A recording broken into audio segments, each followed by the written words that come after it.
playing his own deck, Black-Green Delirium, versus Justin Uppal's Mardu Vehicles. Black-Green Delirium, the big version of Delirium. I know sometimes we saw our last team open, their standard player, Ben Stark, playing a aggro Delirium sort of deck. Dryads, Scroungers. This is Ishkana's. This is one of the matchups that I think that Brennan's pretty happy to be battling. If that's true, you know, disappointing for Brennan that there's only one Mardu player here on day 2. Certainly so. All right, Koepke winning the die roll will be on the play. He starts off with a fetch land into Deathrite Shaman. Now, Deathrite Shaman, back when it was printed and returned to Ravnica, really changed the Delver Mirrors. Yes. And I assume it's one of the best things you can be doing on turn 1 in a Delver Mirror. Oh yeah, kill that one on sight. And Tannen will do just that. Lightning Bolt at the ready. In particular, Tannen's build being 4 Gurmag Angler, 2 Snapcaster Mage, the impact of Deathrite Shaman will be felt throughout the game. If that gets any activations, it really hurts Tannen's deck. Sure, well, cards right, like Daze, Spell Pierce, when your opponent's plussing up mana on you, all the cards become worse. Yeah, that's another huge problem. Koepke, turn 2, will Brainstorm. And when you're playing all the same creatures as your opponent, sometimes it can be difficult to turn a profitable combat, and Deathrite Shaman can just make your opponent lose life without needing to get involved in combat.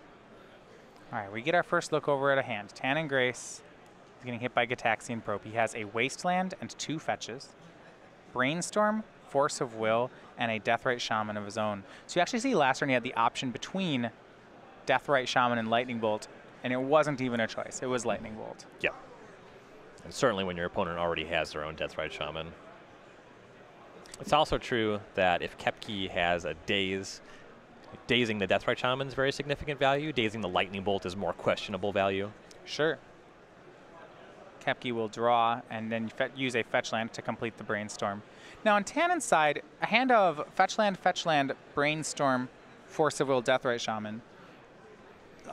It seems like there's a lot of pressure in that hand to get that Brainstorm to resolve. Force of Will is not a great card. I'm not really sure land 4 is a good card either. Yeah, the 4th land's usually not great. He does have, you know, the Snapcaster Mages. He is trying to get to 3 mana. Sometimes 4 to play around Daze a reasonable amount of the time. The Force of Will is going to be really bad. The Wasteland might be great, might be not so great. As you see, Koepke hit his 2nd land drop here. He also Brainstormed and then Gitaxian Probe, suggesting that he was very happy with a lot of the cards he's already seen. So Koepke cracked a fetch land, then cast Ponder. He drew Deathrite Shaman off the Ponder. Now, one thing on the negative side, there was a Cabal Therapy in those top 3 cards, which Devin's going to draw at some point here. Well, Devin's seen Tannen's hand, though the Brainstorm is going to make that one more difficult to convert. Right. A look over there, Todd Stevens, the modern player, also able to discuss with Tannen Grace. Tannen will waste away the Underground Sea. And what's interesting here is how Tannen's mana has worked out. He wanted to fetch for a Volcanic Island, but Volcanic Island is Tannen Grace's only red source. So because of that, if he wastes here, he can't actually make his Deathrite Shaman.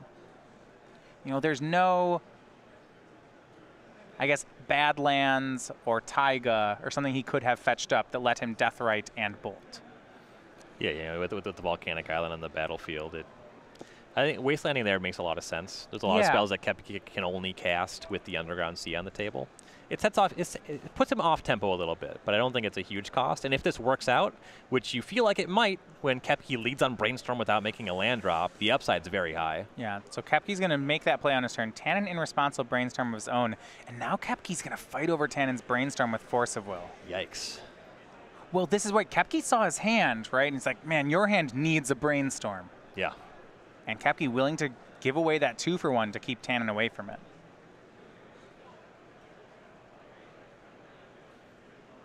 And Tannen still has that Force Will of his own, but I believe he missed on blue card for his draw step. Yeah, we know his hand is 2 fetch lands, a Deathrite Shaman, a Force of Will, and 1 unknown card. So he would have only had 1 chance to add that blue card. Mm-hmm. Will he force back? He's got one in hand. He's actually holding on this, so maybe he does have the blue card. Could be that it's just a very high-impact blue card, like Snapcaster Mage, or maybe Yeah. even a Ponder, which he'd be pretty all right having. Looks like it was Thought Scour. And he actually decides not to pitch Thought Scour to it. He'll just let his Brainstorm get countered. Now Devin's Brainstorm resolves. Now, a lot of times Delver players will say in a Delvermere, Force of Will is a liability instead of a strength. Yeah. Card disadvantage when all the cards in your deck are very similar quality or just the same card as the cards in your opponent's deck. Not really where you want to be. Is this counterspell, do you think, worth 2 cards from Devin by getting Tannen's Brainstorm? Well, when you see Tannen's hand there, you know, the ability to fix his hand matters a lot. But I think what was actually going on there is Devin is missing on that black source. He really wanted to be able to dig those 3 cards. And if Tannen, you know, brainstorms into Daze, that's very bad for Koepke. Sure. Tannen untaps, uses his fetch land to get Underground Sea, and then makes Deathrite Shaman, leaving up that Thought Scour still in his hand. Go back over to Koepke. Has Lightning Bolt. And his own Deathrite. And another Wasteland. A lot of strength on Koepke's side. Lightning Bolt Wasteland's a pretty good 1-2 punch. So he'll do that. You're right, though, about the colored mana here. Koepke's hand is Deathrite Shaman Cabal Therapy. You see he'll Wasteland away the Underground Sea. Koepke has no more cards he can cast right now. Yeah, you see Tannen not casting that Thought Scour. He already has a pretty full graveyard. That's a card that can pitch to Force of Will and not very impactful to resolve. If he just Thought Scours and draws a land, that's pretty poor from this position. Yeah, Tannen another Brainstorm, so he'll cast that. Picks up some cards, decides what to put back. Looks like he has Force of Will, Daze, Ponder, another land. So those counter spells here, does he keep them or does he ship them? The Daze and the Force. The Daze looks like it's going to be relatively difficult to convert. You have to be at least somewhat worried about a True Name Nemesis when you don't have a clock on the battlefield. That makes sense. But if the Daze is bad, that's the card you can pitch to Force. It really depends on the quality of the other cards. Brainstorming is always a very high context thing. He has these 2 Ponders. Those definitely keep those. Yeah, those aren't going anywhere. It looks like he kept Daze, Force, Ponder, put the other cards back. So he does want the counter magic. And this is an interesting thing about the evolution of Delver over time. Currently, you know, neither of these lists are Stifle lists. Yeah, that's true. That's a pretty dicey spot to cast Brainstorm and have your fetch land. You know, Koepke just stifles you from there. He's showing no respect for Stifle in his play. And you just don't have to anymore. As a Delver player, does that make you want to play Teamer again? Just yeah, teach him a lesson? I want to stifle both of these guys. You're like, you guys aren't even playing around the card. I need to let me show you what Legacy used to be like. Let me show you how it feels to control 0 permanence for 5 turns. Tannen will use that fetch land to complete his Brainstorm and then cast a Ponder. Ponder's going to draw him, it looks like a Snapcaster Mage. Back over to Koepke, another Deathrite Shaman, no plays at all. And this what feels like a Delver matchup to me. When I remember Delvermeres of old, it was all about mess up the other guy's lands and then win, then you'll win. And that's what Tannen's done. Yeah, you stop the other player from playing the game. There's a lot of discussion about turn 1 Delver, blind flip Delver. That's a 7-turn clock. What you need to do is stop your opponent from playing the game, and that's exactly what Tannen has executed. Yeah, it's casting Ponder here, and look, he already has another Wasteland in his hand. If you can't beat a 7-turn clock, you shouldn't be playing Magic. It's one of the reasons, though, that Deathrite Shaman messed all that up, right? When you're trying to take all your opponent's lands, what's this Deathrite Shaman card about? Yeah, you got to kill that one. Yeah. If you don't, then the whole that whole strategy's out the window.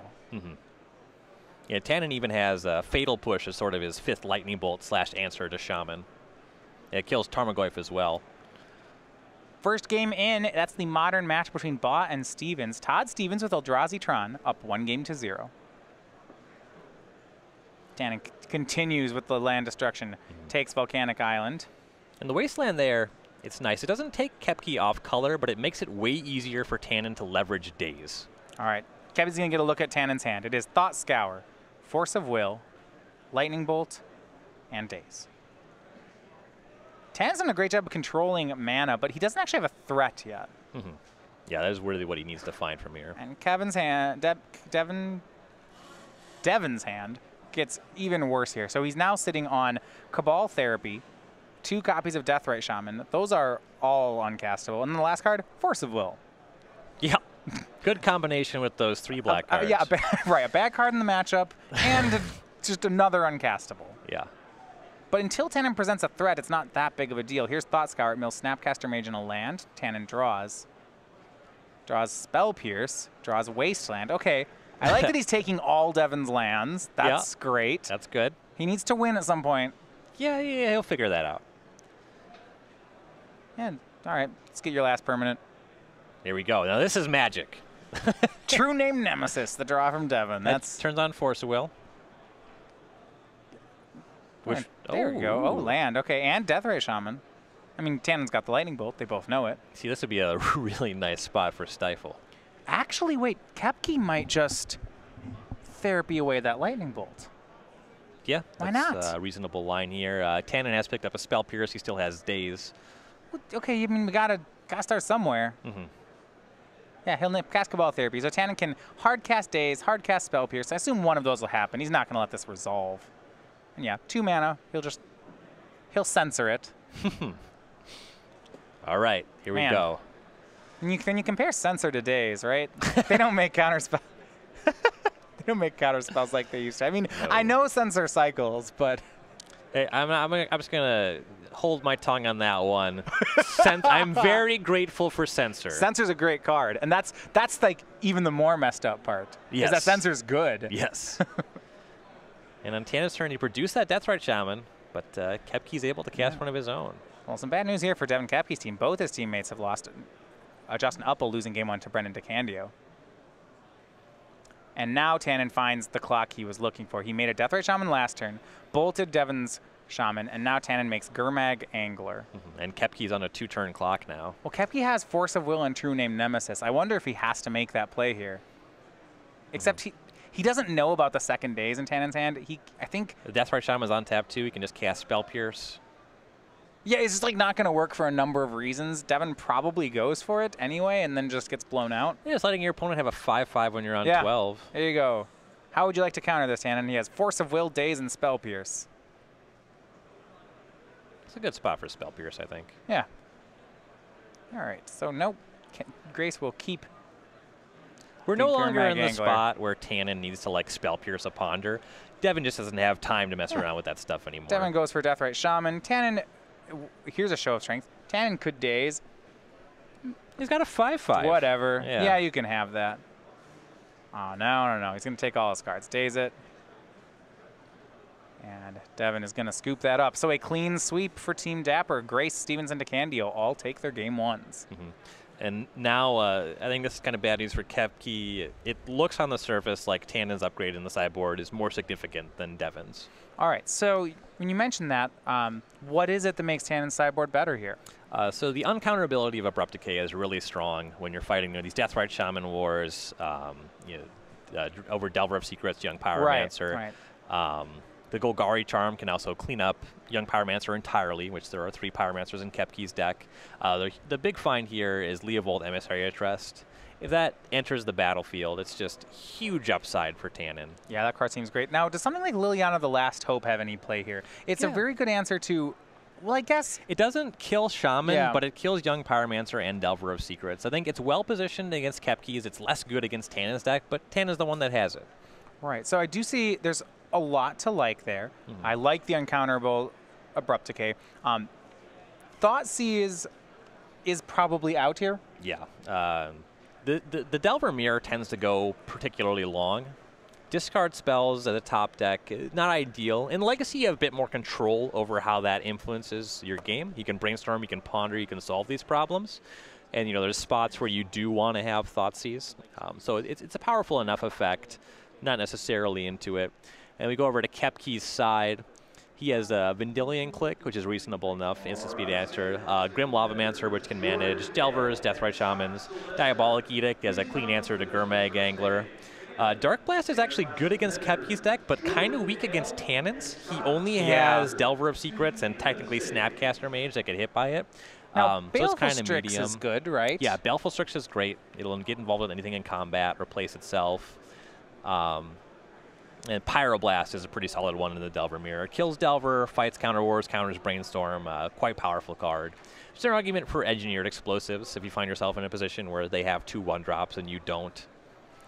So Tan and Grace, the most veteran player over on Team Dapper. Maybe recently he's been the lowest profile player of their team, but 32-year-old from Baton Rouge, Louisiana, does have an SCG Open top 8 to his name. Also a professional Hearthstone commentator, so a lot of experience across different strategy games, largely involved in poker as well.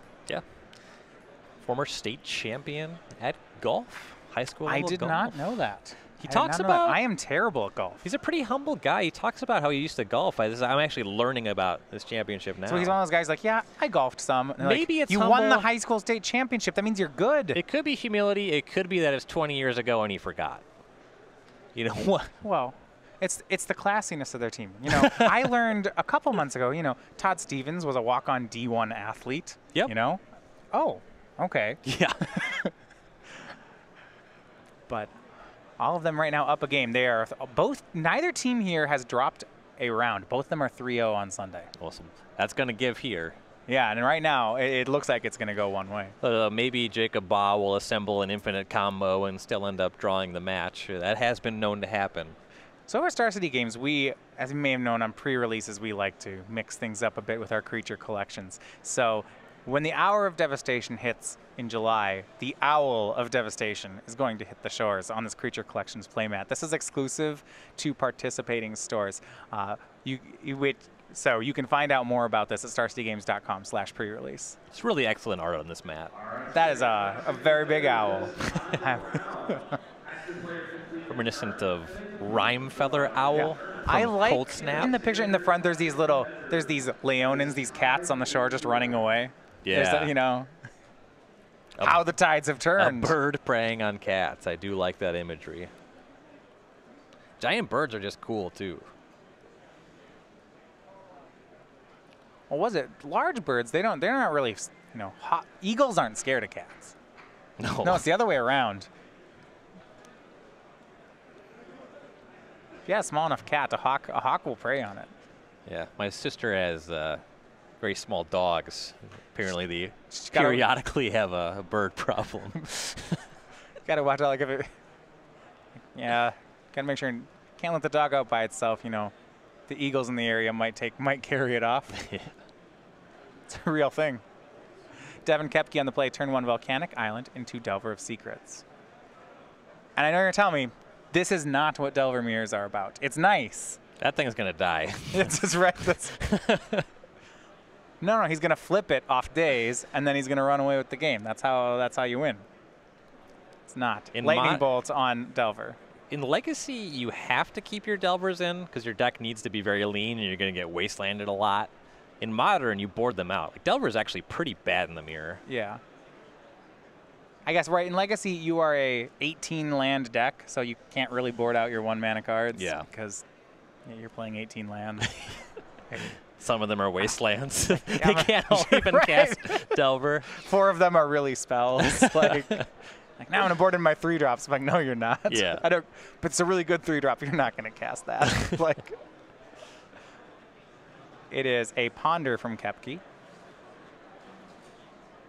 I'm going to try to reassemble here. You see he's boarded in a Dark Blast, so he'll play Underground Sea, leaves up that Dark Blast, and passes the turn. And Tana's deck is composed like a lot of decks that do contain Young Pyromancer. Unclear whether or not Devin knows that's absent from Grace's list. Did he see any green cards game 1? Tannen's going to waste away the Underground There's Sea. nothing to see. The main deck is just Shaman activations. So he might think this is a Grixis mirror. Yeah. Devin will cast Gitaxian Pro. Both players just on 1 land. So from Tan and Grace, we see 3 Brainstorms. Thought Scour, Lightning Bolt, and Gurmag Angler. Well, he's going to have no problems casting the Angler, but he doesn't have a second land just yet. The problem is he needs a second land. He needs to be a black source. He has the combo of Brainstorm and Thought Scour. This is where you want to see Koepke like have a Daze in hand and then Wasteland Tannen and be like, ah, gotcha. Yeah. I like games that functionally end on turn 3. Here's a Ponder from Devin. Because that interaction's possible, is there a chance that Tannen wants to be brainstorming in response to this ponder. It's certainly possible. Yeah. Koepke not only found this wasteland, but there's another one on top of his deck. Alex just flips it off the top deck. This is what I drew on the ponder. Yeah. Get your land. There's another spot where Stifle actually was really important in Delvermere, is it protects you against their wasteland. Tannen did find a land on this brainstorm, but it's not a fetch land. It's actually a dual land, which means the next brainstorm is going to hit it. And on top of that, it means he's brainstorm locked for a turn. You could say.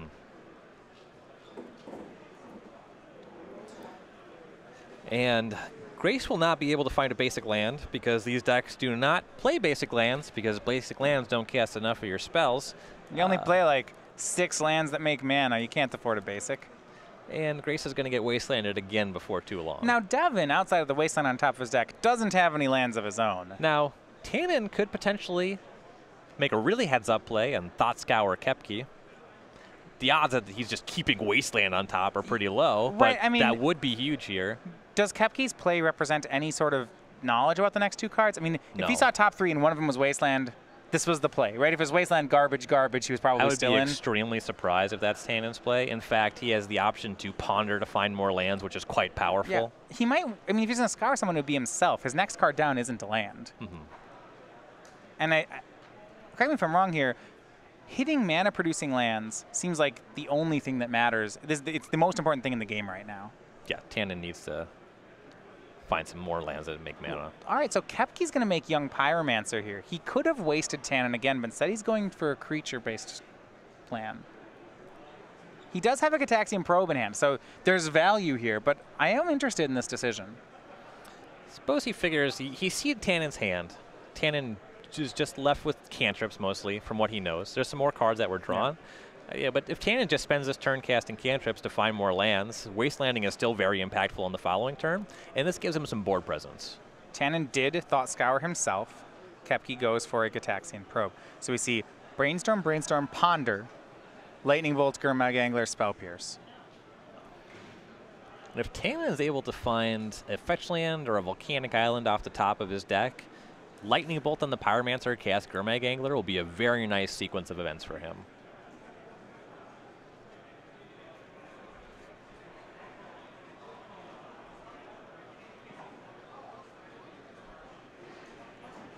So I'm wondering, Devin Koepke, going to use a Tannen Grace token. Yeah, Tannen throws that one out there. Those guys work for him.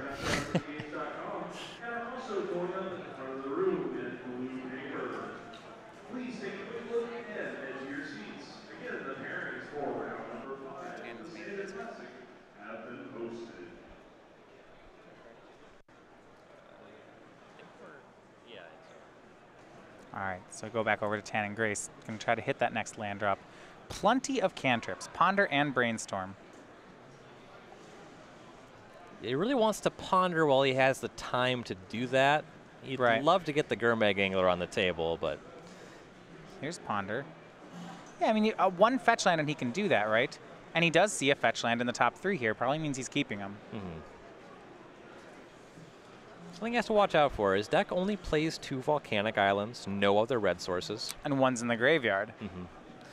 Getting a black source here and casting the Angler is strong. He would love to get the Pyromancer off the table, though. Right, so by getting the black source, right, he can't get a second volcanic hit by that wasteland that's on board. He's thinking about this. He pulled the volcanic to the front of the deck, but this is a really tough decision. He's going to get the volcanic island. So if he casts the bolt, Koepke's seen the Angler. It's possible that Koepke goes for wasteland on the Underground Sea. So let's say this volcanic island gets wastelanded. Now, Tannen can still make red mana with Deathrite Shamans. Yep. But that's it. What other red cards is he stranding, other than the remaining 2 Lightning Bolts? In the 75, Lightning Bolt is actually the only red card. Okay, and 2 of them are in the yard, so it's not that bad. This is a neat play here. Koepke brainstorms. Tannen actually picks up the Underground Sea to daze it, and Koepke just pays using Wasteland. I actually think this was really smart by Tannen. It means Koepke's not wasting him. Yeah. So be able to go into the following turn with 2 lands. Yeah. For sure has the Underground Sea, so be able to cast the Gurmag Angler. It looks like he gave away a card, but I think the more I'm looking at this play, the more I like it. That's what you call a tempo play. Picking up my own land as a tempo play? These are tempo decks. It's negative tempo, but it's a tempo play. Tempo play just means that it manages tempo. I think with that definition, everything could be a tempo play. Oh, well, yeah, I'm all about loose definitions. All right. Turn 1 Dark Ritual, that's a big tempo play. Another wasteland. Gross. Gross. See Koepke plays another one. That's a tempo play. That's a great tempo play. Tannen's going to draw Toxic Deluge. Yeah, never cast in that one. But he will cast a Gurmag Angler for one, or at least he'll hope to. He's going to delve away 6 cards. He's really just hoping Devin doesn't daze this. Yep. These Delver Mirrors just wastelands and dazes. Man, it's they're beautiful. They're just what it's about. This is just good, honest magic. Tannen's got some nice-looking cards that he may or may not ever cast. Now we play the game of is my 5/5 good enough against your live spells? Remember, Tannen, no more red-producing lands in his deck. And how about this Dismember from Koepke? That's huge. Here's an answer to that question about whether the 5/5 is good enough. Yeah, let's take care of that last land while we're at it. And cast a Deathrite Shaman. All right. You know, last game Tannen left Koepke with no permanence. It's only fair that Koepke returns the favor. This is what it's all about. They're doing this without Stifle. With Stifle, you can do this way more often. Yeah, it's nice. It's like, ooh, if you play a basic, I'm going to waste it. If you play a fetch land, I'm going to Stifle it. You don't get mana. Letting your opponent have mana is horrible. No, I remember the back when we used to see Temur Devil like that. The really, the tech was when you'd see Miracles be like, basic island, basic plains. You'd be like, what is this? In fact, Basic Plains is among the most powerful cards in Legacy against a Temur Delver deck. They play basic plains, you're like, oh man, that's so good. I don't care if it was a top or a vial. Basic Plains is a land you did not want to see.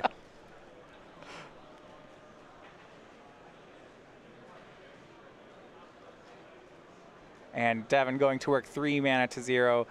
Young Pyromancer, Gataxian Probe. Let me see those spells that you're never going to cast. He's still got 2 Brainstorms and a Ponder that he never had the opportunity to use. And Devin down to 8. A lot of that is on doing multiple probes and dismembers, but that's not going to matter at all here. Yeah. Grace only has 2 more Lightning Bolts in his deck that he literally cannot cast without first assembling a Deathrite Shaman. So Tannen is down to 16. Deathrite Shaman was used for mana that turn. And Jan's got about 1 or 2 turns to just top deck a land here. And that's a Delver of Secrets. That's not going to work. I was curious whether or not Tannen's deck was able to cut some number of the Delvers just because of how much better he is at playing control, but it looks like the answer is no. Yeah, in the mirror, you really want to get the Force of Wills out. Frequently, some number of the Dazes will be leaving the deck as well. Spell Pierce also has a fluctuating quality. So you have so many cards that you want to cut before you cut the Delver. And we're going to a game 3 here. Okay. Correction here on the scoreboard. So while Tevin Koepke forced game 3, Todd Stevens, a 2-0 winner in Modern over Jacob Baugh, gives the first match over to the dapper gentleman on the left. And so Todd wins. Tannen and Brennan both have a game. No more room for error on the card hoarder side of things. And Tannen will be on the play, which is huge in these tempo mirrors. So I am curious about that. On play versus draw. This is so much of a tempo matchup. Does that actually affect how you board? It certainly can. The question of how many dazes you want in this matchup, and in a number of matchups, play draw, that's very much a question. On the play, it's 4, right? On the play, this card's great. Generally, yes, I would say 4. But on the draw, in a Delver Mirror, maybe the answer is lower. We did see Tannen was on the draw that game. He didn't have much days. He didn't actually draw a daze that game. There's some differences in philosophy. There's some Delver players that literally board 2 dazes out whenever they're on the draw. Okay. My personal approach involves more matchup based. So for example, I want 0 dazes against elves ever. Right. But Daze is frequently live in the mirror here. Given that there's no Stifles anymore, the Daze is going to be less impactful more often. Yeah, so with these Daze, Stifle, Wasteland cards, it's the kind of thing that if you have one of them, it's not good, but if you have 3 of them, it's great. So because you don't play Stifles, the Dazes get worse because it's like they lost their friends. On the play, you know, dazing a Deathrite Shaman can be very significant if you don't have that removal spell. Sure. It loses quality over time unless you're able to Wasteland them very aggressively. All right, so for Devin Koepke, evening things up with Grixis Delver. The 24-year-old from Okawville, Illinois. Really, the last year was his first big year here on the SCG Tour. 4 open top 8s, including an open win that season. Real interesting guy. Things you may not have known about him. Owns a donkey, didn't have the internet until he was 21. So I feel like those two things are more related than they would seem on the surface. Well, yeah, how about the last part? Real good in arm wrestling. I've watched Devin arm wrestle before. There was a judge at one of the events that thought that for sure he could take him, and I wouldn't arm wrestle Devin. No way. No, couldn't pay me to do lose that. What I'm impressed of is Devin won by a lot. If you don't have the internet until you're 21, getting good at Magic is really difficult. Like you see, it's a tabletop game that you can play. That's true. On any hard surface. Well, and it's not just for the, you can practice online.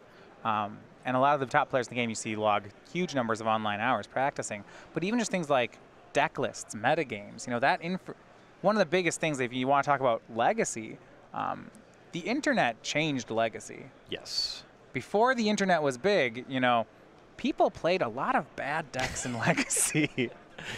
Like, remember when, like, Eva Green used to be a thing, and, Nick Fitz, and all these, like, decks that are, Sui Black. You were about to get so much hate. I'm going to get so much hate, everyone. Just bring it. Bring it. You know what you should do? You should take your Evergreen deck to our next Legacy event and win it, and then I will shut up. All right? You'll be eating crow when I will on air apologize. When I attack you with my 3 rogue elephants. if you win the open with rogue elephants, I will on air apologize. And okay, I'll even decide myself. People used to think High Tide was a great deck. The internet kind of proved us wrong on that one too. Okay.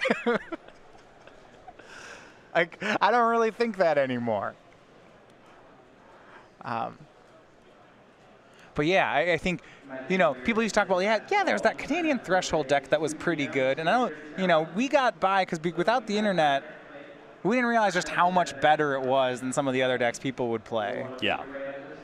There's long been these positions where people say, my deck has Chalice of the Void. My deck has Blood Moon. I'm so good against Delver. It has non-basic lands and 1-mana spells. It's like, yes, it also has Dazes, Spell Pierces, and Force of Wills. A number of things that look good on paper end up being the opposite in function. I miss Aggro Loam being good. That was a sweet deck. Seismic Assault. Seismic Assault Life from the Loam is a sweet combo. Apparently it's not as good as just like lands. Yeah. Lands is kind of doing everything Aggro Loam did, but does it better. Turns out. It has more messed up cards. You ever read the Tabernacle at Pendrell Vale? Yeah, it doesn't even tap for mana. What kind of land is that? It does if there's a Riftstone Portal in your graveyard. I like that tech in the deck. It's probably wrong, but I like it. I'm neat. putting one in my lands list because I like sweet plays. I got all these Mazeth. I got Mazeviths and Dark Depths and Tabernacles. I'm like, hey man, they're all making mana, okay? All right, game 3 underway. Tan and Grace on the play. Both players on Tannen on 6 cards, actually. Devin on 7.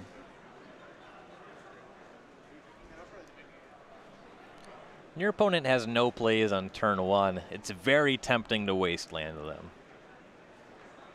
Well, we saw that last game. Devin just really inflicting a lot of damage with wastelands.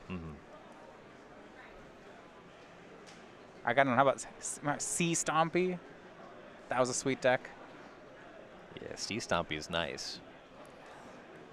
I played Dragon Stompy at a Grand Prix once. Well, Dragon Stompy kind of just turned into Mono Red Sneak Attack. Yeah, right? Mono Red Sneak Attack is dramatically better than the Rakdos Pit Dragon pile. Right, but that's like the same style of deck. Yeah. So if someone says Dragon Stompy's bad, I'm like, no, it just evolved. But then if we go There's no evolution of Sea Stompy. Like, oh, how about that deck where he played Sea Drake? Turns out that 4/3 flyer with downside was not where you wanted to be. All right, it's a Ponder from Koepke and a Thought Scour from Tannen.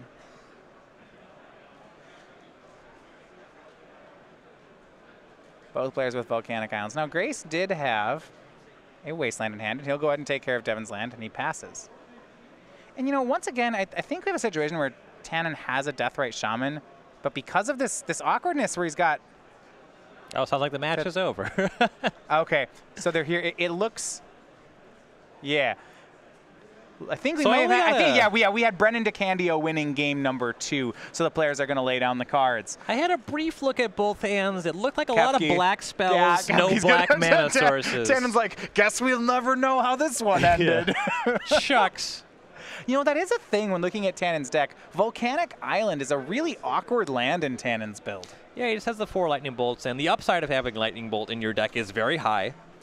But Volcanic Island is functionally very similar to Basic Island in a lot of situations, and the deck does not play Basic Island because it's not good enough. If